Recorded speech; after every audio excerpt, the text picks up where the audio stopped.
So in this part 2 of throttle control made easy, I'm going to show you the top 10 reasons why I see trail riders have jerky throttle syndrome, where it's hard to manage and control, especially when riding on trails that are single track trails or in the woods. First one is having too much bike, whether it's the type of riding you're doing or your experience level. I see a lot of beginners starting out on like a KTM 250, 350, or 300. These are really fun and awesome bikes when riding out in the open or if you're an experienced rider, but when you're a newer rider riding tight trails, all that extra power is not really useful. It just makes it harder to control. And if you've ridden like a street bike with 150 plus horsepower, that's might be really easy to ride or race on the road, on the pavement, but when you take a 50 horsepower dirt bike and ride it in the tight woods, it's a lot harder to control. That's why I always advise riding, especially starting on a dirt bike with the least amount of power that you can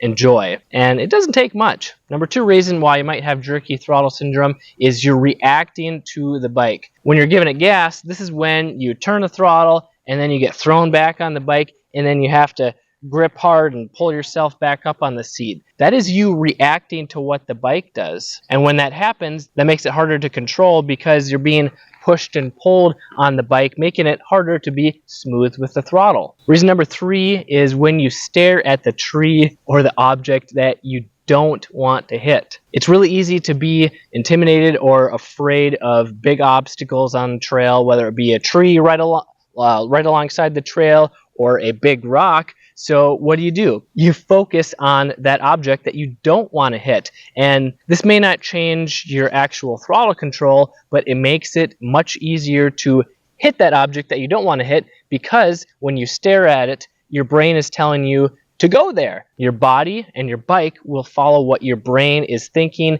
and seeing. So when you stare at that tree, it's a lot easier to ride right into that tree. This was just a clip from my throttle controlled made easy online riding program where I show you the shortest and fastest way to improve your throttle control so that you don't have whiskey throttle or jerky throttle syndrome. If you want to check that out, the link is in the description below. I'm Kelly Fager from MX Hideout. Ride safe, have fun.